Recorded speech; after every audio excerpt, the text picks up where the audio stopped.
Welcome to Kenton's videos. Enjoy the video.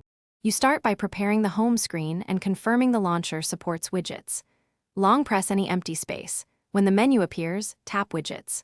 Once done, scroll the widget list while keeping the app drawer available. You need the app installed and often visible.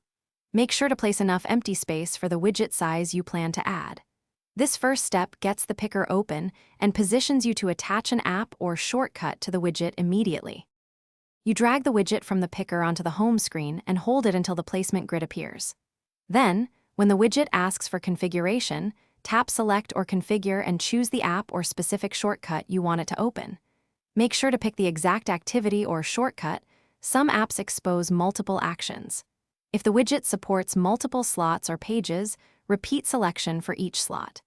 This step binds the visual widget to the app behavior you need. Now finalize by resizing and positioning the widget so it fits your layout, then tap it to verify the selected app or action opens.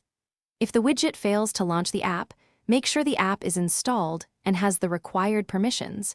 Reinstalling the app or clearing the launcher cache often fixes broken links. If a widget won't configure, update both the app and your launcher. One key troubleshooting tip: reboot the device after cache clear.